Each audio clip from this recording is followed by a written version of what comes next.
Chapter 2, Historical Perspectives on Case Management. This week, we're focusing on the historical context of case management and its development.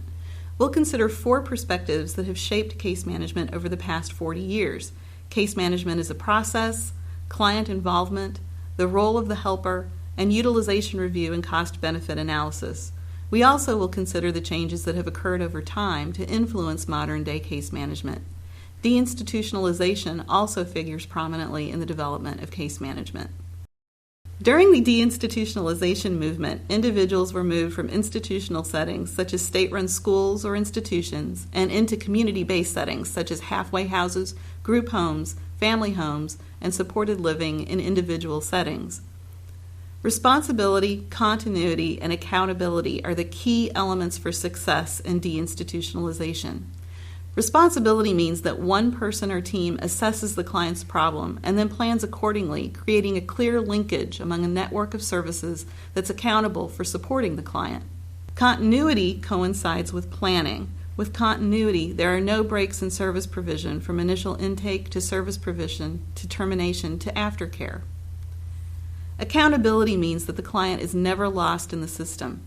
Professionals are involved to ensure the client is supported consistently in moving towards self-sufficiency.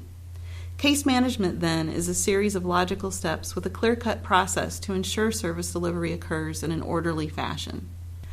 As we discussed last week, client involvement began to be emphasized more strongly in the 1980s.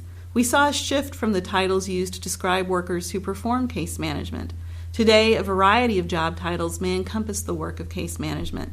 These job titles reflect the changing diversity of service provision as well as increasing responsibilities. Because we now consider the relationship between worker and client to be equal, the language we use to define the job of case management has changed. We no longer refer to clients as cases or consider the worker's role to be managing someone. Philosophical changes also have increased in emphasis on collaborating with professionals from other agencies and organizations to coordinate care. Emphasis also has been placed on client empowerment so they can work within the system independently. Helpers encourage clients to develop self-advocacy and problem-solving skills so they can manage their own needs. Managed care has become a force in containing out-of-control costs relating to medical and mental health care in our country. In managed care, the insurer serves as a middleman to authorize service provision, including types of care and length of time care is provided. Efficient use of resources is the priority in managed care. Case managers who work in managed care are responsible for conducting utilization review. Utilization review involves reviewing services to see how they're used. They may authorize or deny services that clients or healthcare providers request. These case managers also may handle cost-benefit analysis, which focuses on the relative benefit of a particular service with regard to its financial cost. Foundations of case management include the work of early pioneers in helping professions, new organizations and institutions, and federal legislation. Beginning in the late 1800s, institutional settings such as the Massachusetts School of Idiotic and Feeble-Minded Youth were established to provide services and support individuals with cognitive, physical, or developmental disabilities. We can see the influence of the Massachusetts School in today's case management as we continue to monitor clients' progress, provide follow-up services, and manage information. Evaluation of services and record-keeping also were contributors to case management as we know it today. Hull House undoubtedly was a significant influence on the development of case management today. Jane Addams and Ellen Starr founded Hull House to share a love of learning, providing a center for civic and social life, improving conditions in the neighborhood, and providing support for reform movements. As they expanded their services, they found an increased need to manage client information and records. They developed an informal card system that was kept in the administration office, which could only be viewed by people with a need to know. Addams and Starr also advocated for residents of the neighborhood to improve living and working conditions. Lillian Ward and Mary Richmond are 2 other pioneers who had a significant influence on the development of case management. Lillian Ward, along with Mary Brewster, were 2 nurses who established the Henry Street Settlement House. Henry Street Settlement House created a visiting nurses system that allowed clients to receive care in their homes. This also led to the establishment of the Red Cross, which we'll discuss in more depth in a moment. Mary Richmond, a social reformer, emphasized learning about clients' unique, individual needs rather than stereotyping or overgeneralizing about them. She also promoted client involvement and participation, believing that professionals should work with clients rather than do things to them. Mary Richmond pioneered the idea of social diagnosis, which is a systematic way of gathering information and studying client problems. By doing this, clients' needs could be accurately assessed and treatment could be determined.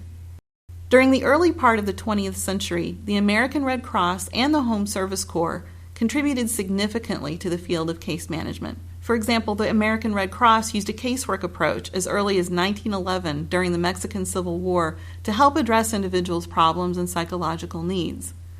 The Home Service Corps provided help to families experiencing problems such as illness and marital difficulties. The Home Service Corps contributed to the field of case management in two ways. First, they offered extended help to individuals and their families so that interventions were problem-focused rather than time-bound. Second, they incorporated volunteers to coordinate communication and request services between families and agencies. From the 1960s through the 1980s, several federal legislative efforts recognized the need for social services. One example is the Older Americans Act of 1965 that mandated case management as one component of services provided. The focus of the Older Americans Act is to provide services to older adults to improve their quality of life. Care coordination is central to the case management approach mandated by the Older Americans Act, touching financial, medical, emotional, housing, vocational, cultural, and recreational needs. The Rehabilitation Act of 1973 brought an emphasis on client involvement throughout the process, including eligibility, plan development, and client satisfaction. Client involvement increased in emphasis in the 1990s with efforts promoting consumer choice and control in setting goals and objectives. Client empowerment also was an emphasis in the Children with Disabilities Education for All Handicapped Children Act of 1975. This law provides an explicit case management process that involves the client as a customer. Clients were to be involved in identifying the problem, given complete information about assessments of needs, and empowered to make decisions about services.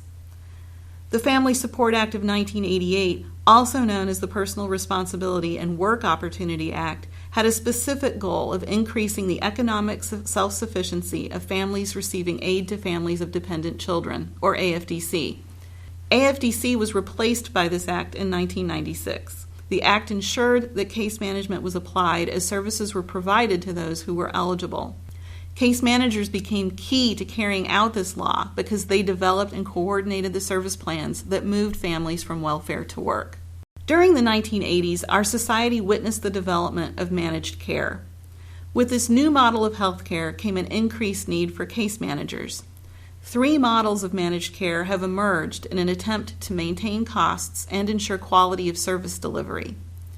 Before the 1930s, healthcare was provided mostly on a fee-for-service basis. Fee-for-service means that patients paid the doctor directly for services. Beginning in the early 1930s, doctors began implementing prepaid group health plans. With these prepaid plans, a specific set of services was paid in advance for a fee.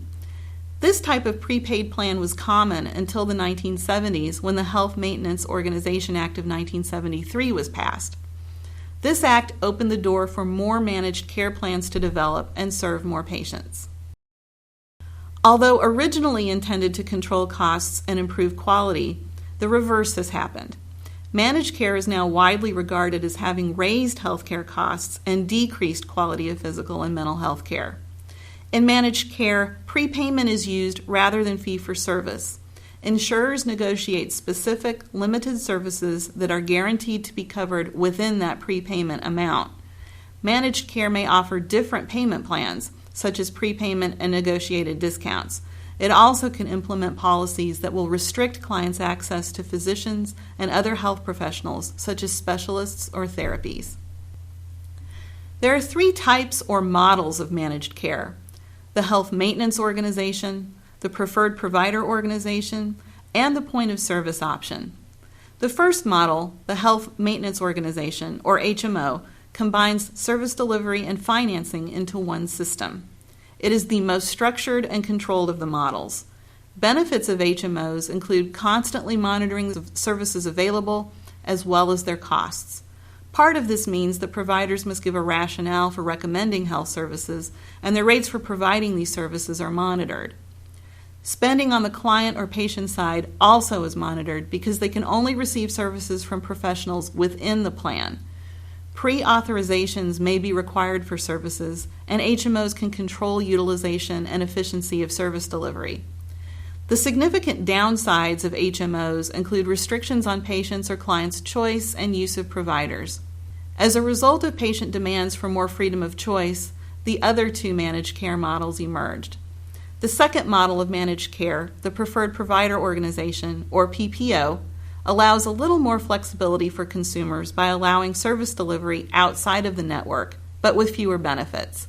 This type of plan allows patients or clients to receive better benefits from providers within the preferred network.